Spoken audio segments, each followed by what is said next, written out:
लाल की।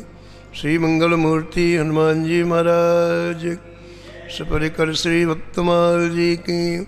श्री स्वामी अग्रदास जी महाराज की। श्री नाभाजी महाराज की। श्री प्रियादास जी महाराज की। सब संत भगवान की। श्री बांके बिहारी लाल की। श्री राधा वल्लभ लाल की। श्री गिरिराज जी महाराज की। श्री यमुने महारानी की। श्री राम नाम महाराज की। श्री महाराज जी की। जय जय श्री राम।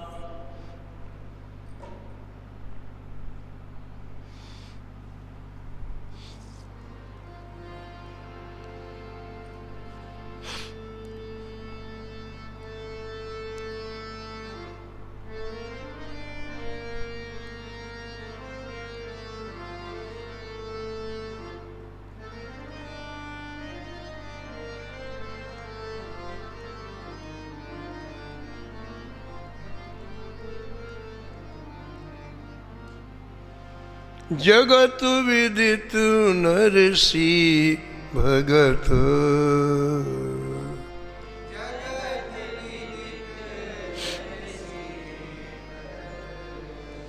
जिन गुर जर धर पावन करी।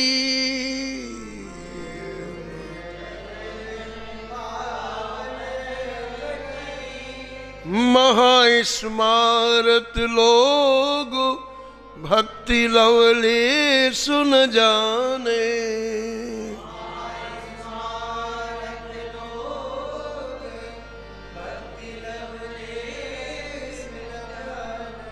माला मुद्रा देखो दास की निंदा ठाने।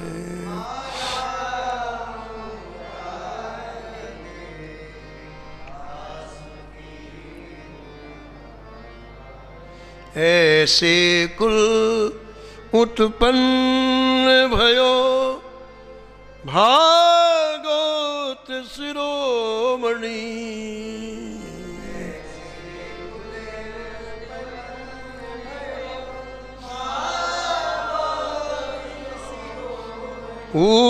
सरते सरकियो खंड दो सही खोयो जिन।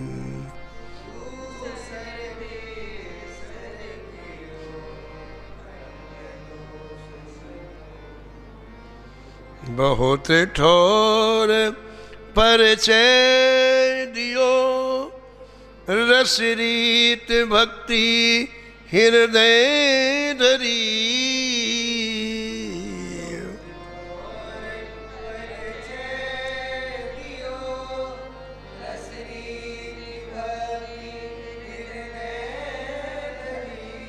जगत विदित नरसी भगत, जिन गुर जर धर पावन करी।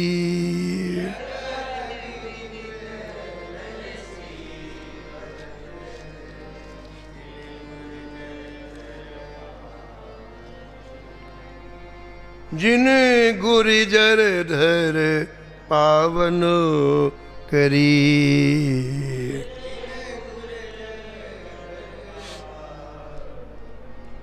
परम रसिक श्री नरसिंह जी का स्मरण भक्तमाल के रचयिता श्री नाभा गोस्वामी जी ने इस छप्पे में किया है। कल आप श्रवण कर रहे थे,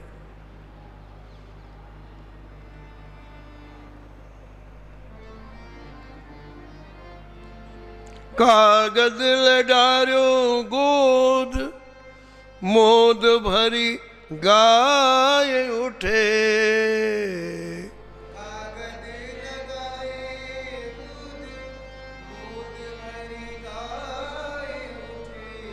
आए झन झन श्याम हार पहरायो है।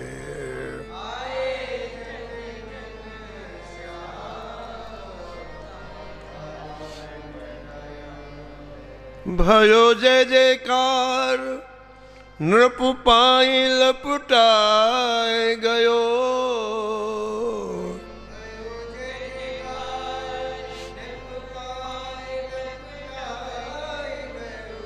गहो ही ये भाव सो प्रभाव दर्शायो है।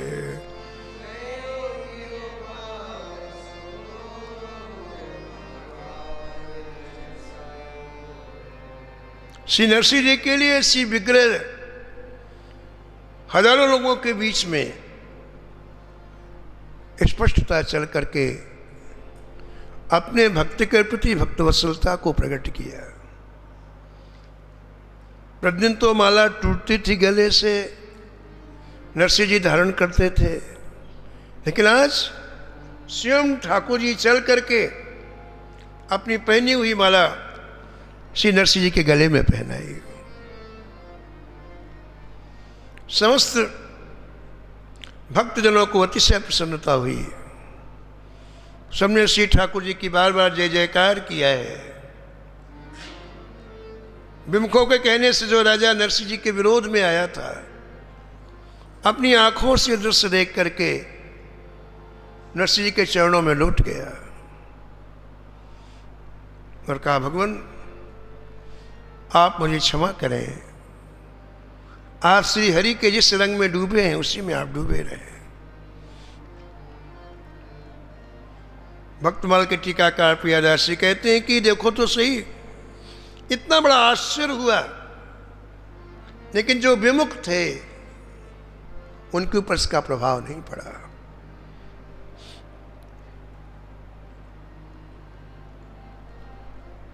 श्री ठाकुर जी के चलने का प्रभाव नहीं पड़ा, ठाकुर जी के माला पहनाने का प्रभाव नहीं पड़ा, बल्कि उनका षड्यंत्र फेल हो गया।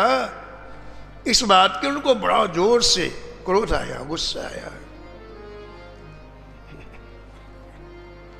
ऐसा क्यों? बिनो हरि कृपा भक्त पंथ जात पायो है, भक्ति पंथ जात पायो। प्रियदास उत्तर देते हैं कि बिना भगवान की कृपा के संत जनों का संसर्ग प्राप्त नहीं होता है। यानी संतों में श्रद्धा नहीं होती है, संतों में भक्ति नहीं होती है, और बिना संत जनों की कृपा के भक्ति प्राप्त नहीं होती। एक लिंक है।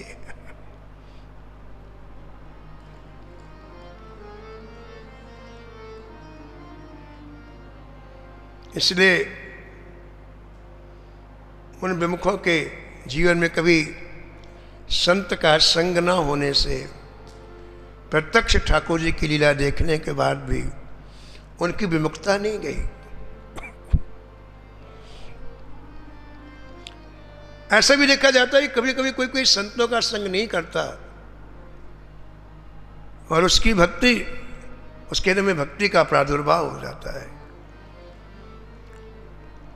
उसके लिए ग्रंथकार कहते हैं कि इसका कारण यह है कि परोक्ष रूप में कभी न कभी उसने संत सेवा की। परोक्ष रूप में संत सेवा क्या है? बहुत सुंदर वृक्ष किसी ने लगाया और चलते हुए संत इस धूप में वृक्ष के नीचे बैठ गए, वृक्ष की छाया का आस्वादन करने लग गए। तो जिसने वृक्ष लगाया है उसकी सेवा बन गई और भक्ति उसके अंदर उत्पन्न हो जाएगी। किसी ने बड़ा सुंदर कुआं खुदवाया, बड़ा मीठा जल है, और कोई संत भ्रमण करते करते उस कुएं का जल पी लिया, उनको सुख मिला, सेवा हो गई। कुआं बनाने वाले के अंतःकरण में भक्ति उत्पन्न हो जाएगी। तो किसी भी प्रकार से एन केन प्रकार संत कृपा से भक्ति प्राप्त होती है, ऐसा ग्रंथकार कहते हैं। मतिर न कृष्णे परतः स्वतो वा मिथोपि पद्येत ग्रह वृतानाम अदांत गोभिर विस्ताम तमिश्रम पुनः पुनश्चर्वित चर्वणानाम। प्रहलाद जी कहते हैं, पिताजी संसार के व्यक्ति पीसे हुए को पीसते हैं और चबे हुए को चबाते हैं। जिनकी इंद्रियां बस में नहीं है वे निरंतर भोगे हुए विषयों को बार बार भोगते हैं। परिणाम स्वरूप संसार के घोर नरक की यात्रा करते हैं। ये इस तरह से संसारासक्त पुरुष न अपनी बुद्धि से न किसी अन्य के अध्ययन कराने से भगवान श्री कृष्ण में नहीं लगते हैं। जब ये महापुरुषों की सेवा करें तभी इनकी मति कृष्ण में लग सकती है, नहीं तो नहीं लग सकती है। इसलिए प्रत्यक्ष ऐसा अनुपम दृश्य देखने के बाद भी जो विमुख लोग थे, जो प्रभु के प्रतिकूल थे, भजन के प्रतिकूल थे, वो वैसे के वैसे ही रहे। फूले फरे न बेत जदपि सुधा बरसे जलदो। फूले फरे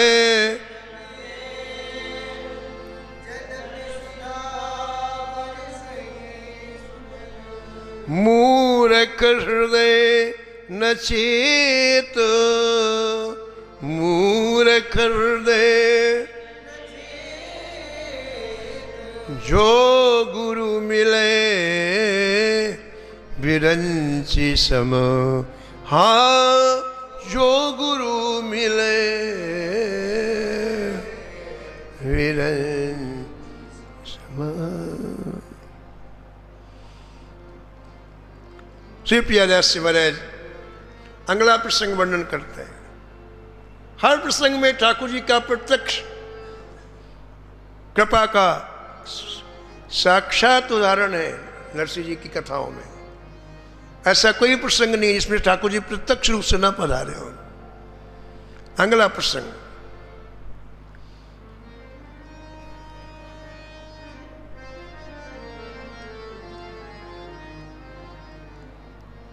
करन सगाई आयो पायो बर भायो नहीं।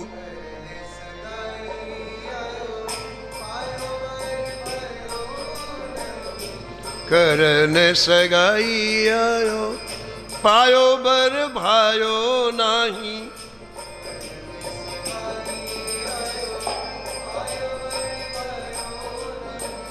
घर घर फिरो दुज नरसी बतायो है।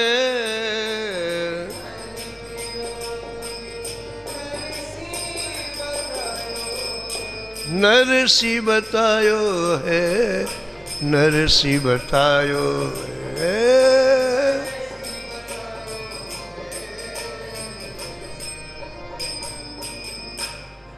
गुजरात में एक बहुत बड़ा शहर है जिसका नाम बड़नगर है। बड़नगर में रहने वाले श्री मदन राय जी मेहता प्रतिष्ठित नागर ब्राह्मण थे और एक राजा के यहाँ दीवान के पद पर नियुक्त थे। उन्हीं की बेटी विवाह के योग्य हुई। बहुत खोज की बर की, लेकिन उनके योग्य अनुरूप घर और बर नहीं मिला। तो इनके परिवार वालों ने सलाह दी कि भाई जूनागढ़ में नागर ब्राह्मणों के 700 घर हैं, बड़े बड़े धनवानी लोग भी हैं, वहाँ बर की खोज करनी चाहिए। आप जूनागढ़ किसी प्रतिष्ठित व्यक्ति को भेजें तो आपका काम संपन्न हो जाएगा। मदन राय जी ने अपने कुल पुरोहित जी को बुलाया जो बड़े बुद्धिमान थे। और कहा, महाराज मैं आपको जूनागढ़ अपनी बेटी के वर के लिए भेजना चाहता हूँ। आप वहाँ जाएं और एक कार्य संपन्न करें।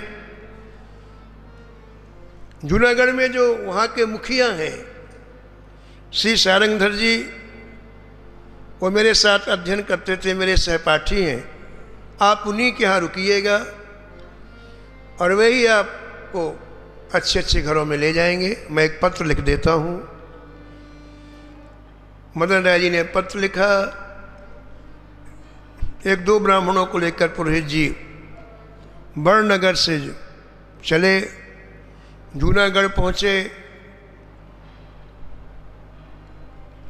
सारंगधर जी ने बड़ा सम्मान से अपने पास रखा और बड़े बड़े प्रतिष्ठित लोगों के यहाँ, जिनके विवाह योग्य बेटे थे, उनके यहाँ ले गए।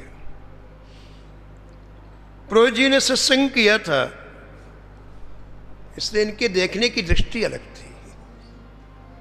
संसार वही है, दृष्टि अपनी अपनी। ग्रंथ वही है, दृष्टि अपनी अपनी है। एक ही ग्रंथ है, लेकिन किसी की दृष्टि ज्ञानमयी है, किसी की दृष्टि प्रेममयी है, किसी की दृष्टि कर्म, उसके वैसे ही अर्थ निकलते हैं।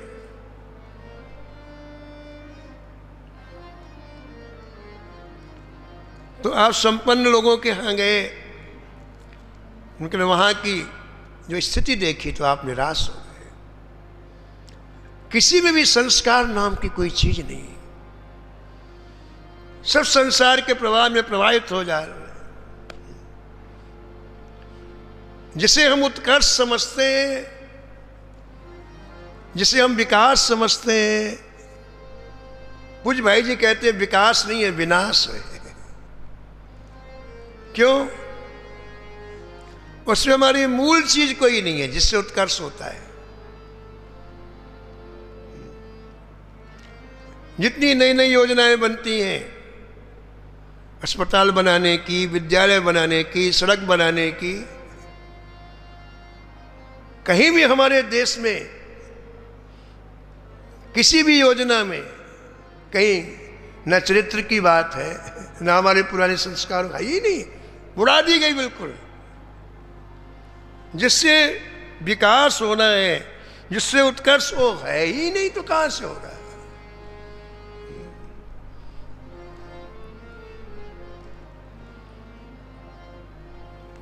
तो संपन्न घरों की हालत देखी, पुरोहित जी बड़े दुखी हुए। एक भी बालक उनको नहीं दिखाई पड़ा, उसमें थोड़ा तो संस्कार हो।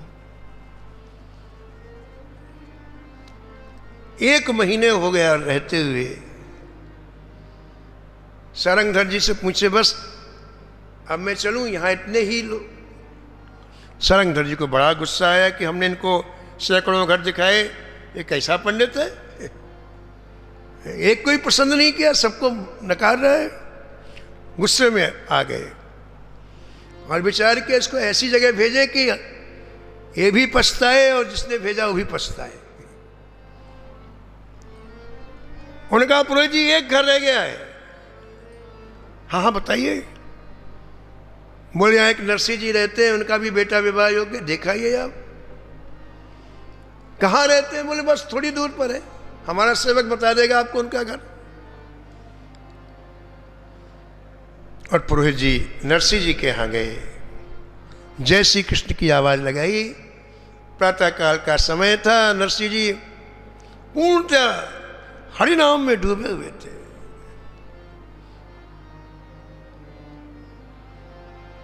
राम चरण सुखदाई भजे मन।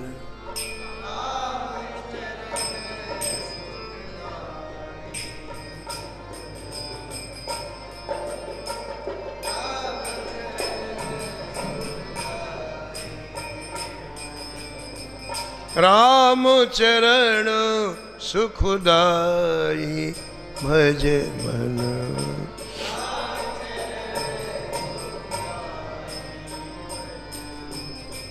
जिन चरणन से निकसी सुरसरी।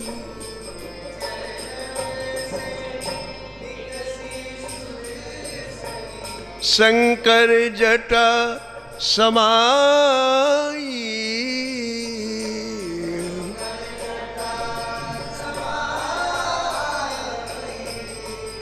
जटा शंकुरी नाम पर्यो है।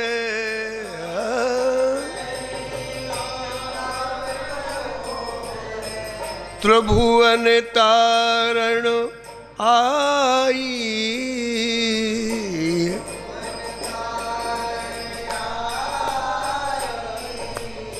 राम चरण सुखदाई भज।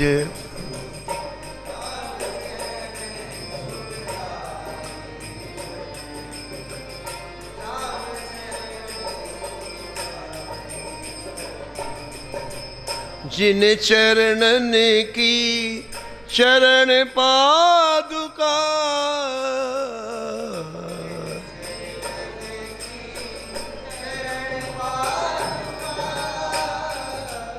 भरत रहे मन लाई।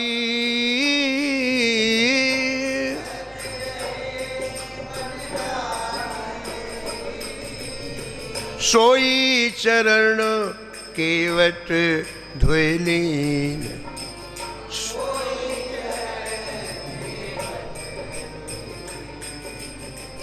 तब हरि नाम चलाई। तब हरि राम चरण सुखदाई भज मन।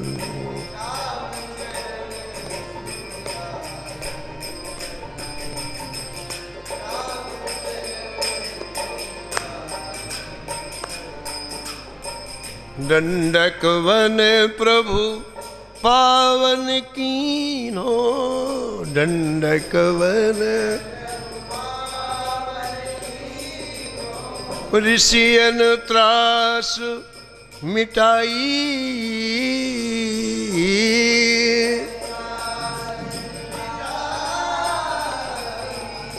सोई प्रभु त्रैलोक के स्वामी।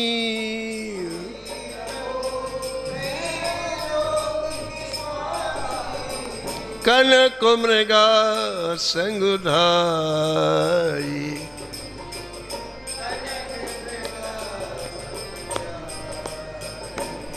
हाँ राम चरण सुखदाई। हाँ राम चरण सुख सनकादिक और ब्रह्मादिक।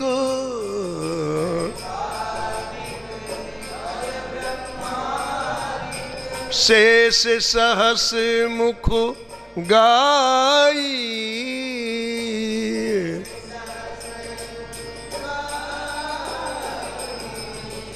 तुलसीदास मारुत सुत महिमा।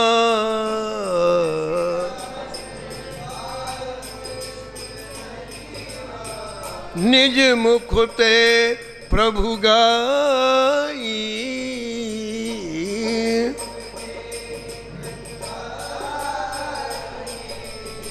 राम चरण सुखदाई भज मन।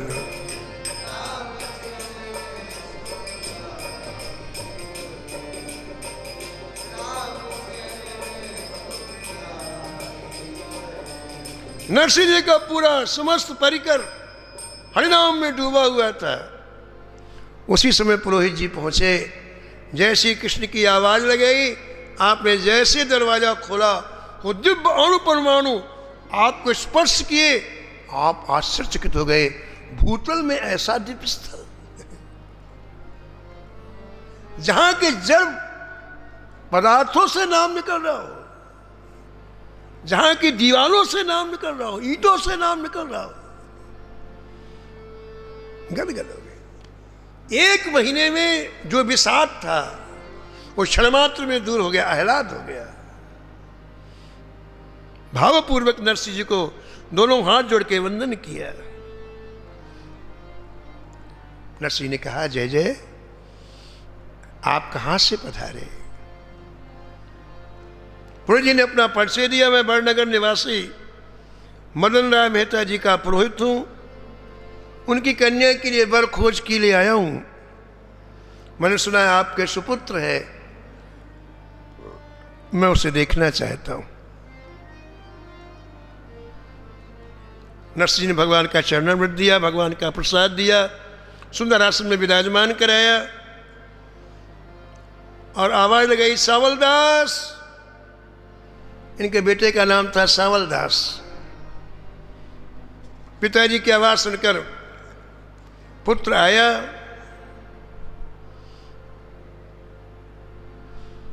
पुरोहित जी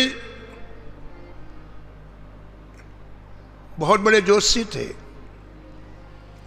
उन्होंने चेहरे को देखा, देख करके कई लक्षण दिखाई पड़े। बालक ने प्रणाम किया आगंतुक महापुरुष को, पिताजी को। बिना कुछ बात किए हुए पुरोहित जी ने कहा, नरसिंह जी, आप हमारी प्रार्थना स्वीकार कर लीजिए। मुझे आपका पुत्र अत्यंत ही अनुकूल महसूस हुआ है, मैं संबंध करना चाहता हूं। नरसिंह जी ने कहा, पुरोहित जी कैसी बात करते हो आप जिन मदन राय जी की बात करते हैं, आपने परिचय दिया को राजा के दीवान है और काम एक सामान्य व्यक्ति, उनका वैभव अलग है, हम उनके सामने कुछ भी नहीं है। संबंध बराबरी वालों से होता है। जिसके पास धन है, आज के समय में वही कुलीन है, वही पंडित है, वही विद्वान है, वही गुणवान है, वही वक्ता है, वही दर्शनीय है। क्योंकि इस कलयुग में समस्त गुण धन के आश्रित हैं। सर्वे गुणा कांचन माश्रयन्ति, इसलिए हम लायक नहीं है, हम लोग लायक नहीं है। पुरोहित जी ने नरसिंह जी के कंधे में हाथ रख के कहा, भैया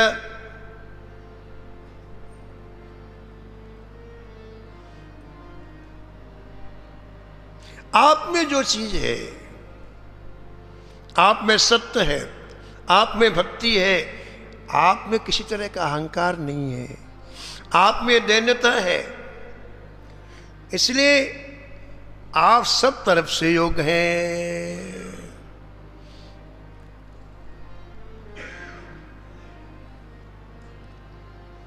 आपके पास जितना धन है किसी के पास नहीं। कबीरा सब जग निर्धना,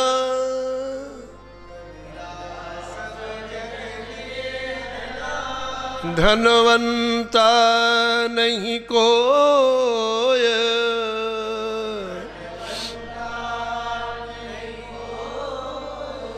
धनवंता सोई जानिए,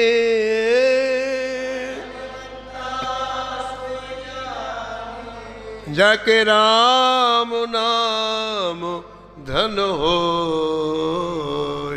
जाके राम। ऐसा कहकर पुरोहित जी ने महाराज सावलदास का टीका कर दिया, तिलक कर दिया। श्रीफल स्वर्ण मुद्राएं हाथ में दे करके और बहुत प्रसन्न हुए कि चलो 1 महीने की मेहनत मेरी सफल हो गई, और बड़ी खुशी पूर्वक वापस बड़नगर पहुंच गए।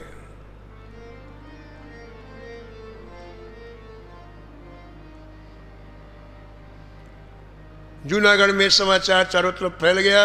इनके विरोधी वहां का मुखिया सारंगधर ने सब जूनागढ़ के नागर ब्राह्मणों को एकत्रित किया। बोले, देखो इस पुरोहित ने हमारा कितना बड़ा अपमान किया है, हमारे यहाँ विवाह नहीं किया किसी के यहाँ, और इस तालकूटा के यहाँ जिसके पास खाने का भी ठिकाना नहीं है, वहाँ इसने संबंध निश्चित कर दिया।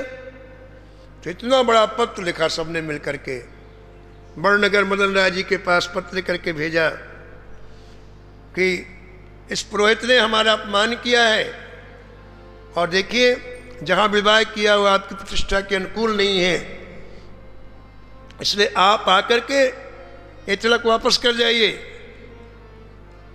महाराज पुरोहित जी तो जा रहे थे बड़े हर्ष के मारे कि मैं शुभ समाचार दूंगा मदन राय जी को, कि इनके जाने के पहले संदेशवाहक पहुंच गए और वहां का बिल्कुल माहौल खराब कर दिया है। व्यक्ति कानों से जो सुनता है वही गुनता है। इतनी बुराई नरसिंह जी की कर दी, पत्र में इतनी बुराई लिखी हुई थी कि लड़की का पिता अत्यंत दुखी हो गया। और जैसे पुरोहित जी पहुंचे वो कुछ बोले उसके पहले उन्होंने कहा, पुरोहित जी आपने हमारी लड़की को तो गड्ढे में डाल दिया है, क्या किया? हम आप पर बहुत विश्वास मानते थे।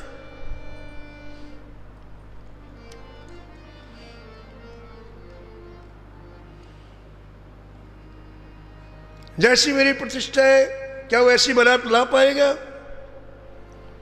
और जिस घर में पुत्री जाएगी क्या उसे सुख मिलेगा? इसलिए मेरी आपसे गुजारिश है आप जैसे आए वैसे वापस चले जाएं और सगाई वापस करके फिर आ जाएं।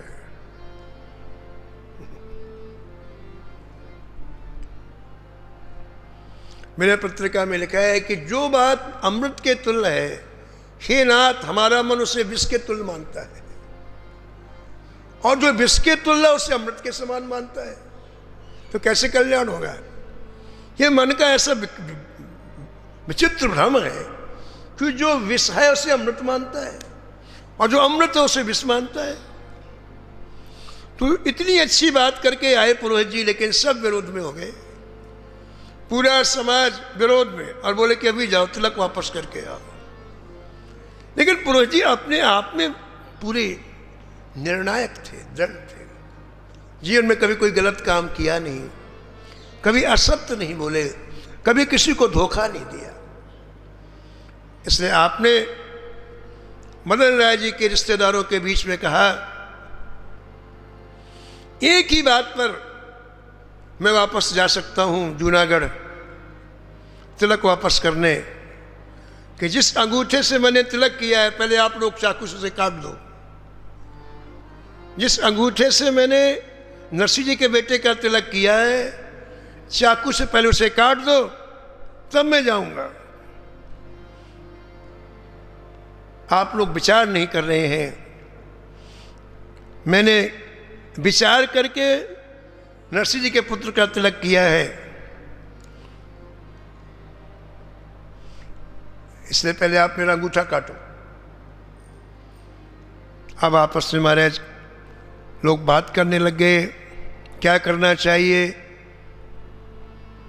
तो कुछ लोगों ने समझाया मदन राय जी को, कन्या के पिता को, कि देखो भाई जो होना था हो गया, और जब वो विवाह करने के लिए आए तो धन दहेज इतना दे देना तो लड़की सुखी रहेगी, आपके पास पैसे की तो कमी है नहीं, इसलिए अब इस बात को यहीं समाप्त किया जाए। इस तरह से महाराज बात समाप्त हुई। लग्न पत्रिका भेजने का समय आ गया।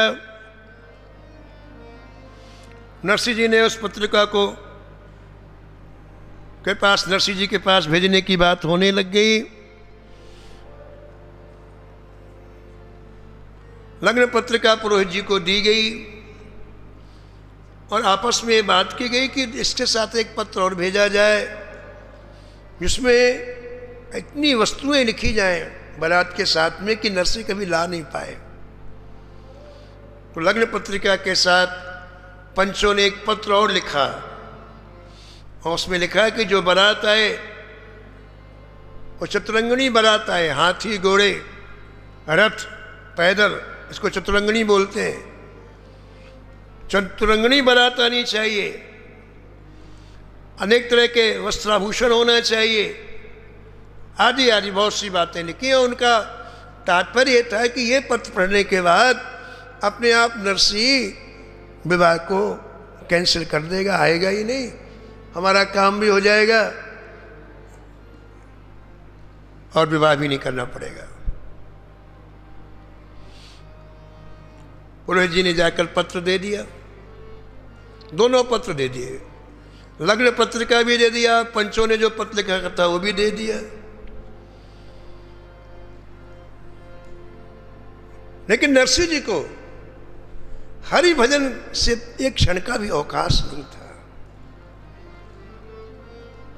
इसलिए संसार में जितने भी ये कर्तव्य के काम हैं, जिम्मेदारी के काम हैं, नरसिंह जी ठाकुर जी के चरणों में उसे सीधे समर्पित कर, आप जानो आपका काम जाने, अब मैं इन कामों के लायक नहीं रह गया।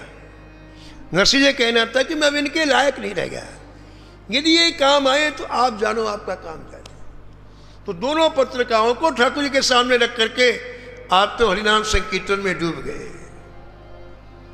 नरसिंह के सांवलिया प्रभु जी,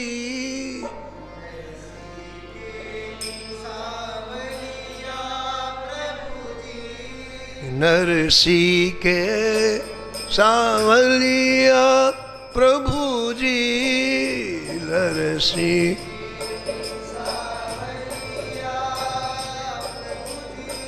तुलसीदास के राम,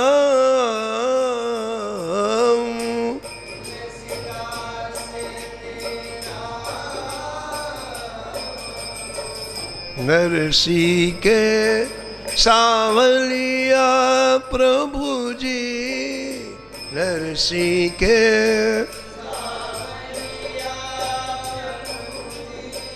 तुलसीदास के राम,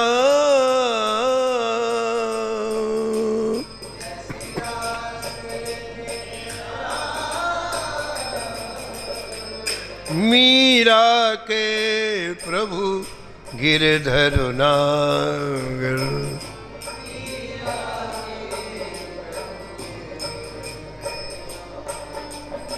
मीरा के प्रभु गिरधर नागर,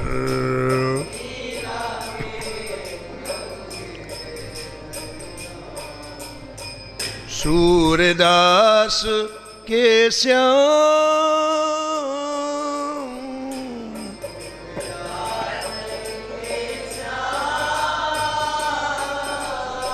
मीरा के प्रभु गिरधर नागर,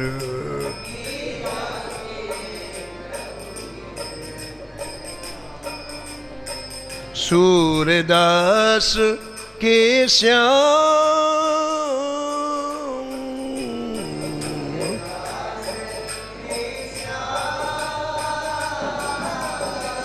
पत्र रख करके नरसिंह जी डूब गए हरिनाम संकीर्तन में। और अब देखो आप, नरसिंह जी का प्रत्येक कार्य इस कलयुग में ठाकुर जी कैसे करेंगे। बहुत बड़ी कलयुग की आश्चर्यजनक घटना, जहां प्रत्यक्ष रूप से प्रत्येक कार्य ठाकुर जी ने किया, यह प्रसंग आप कल श्रवण करेंगे।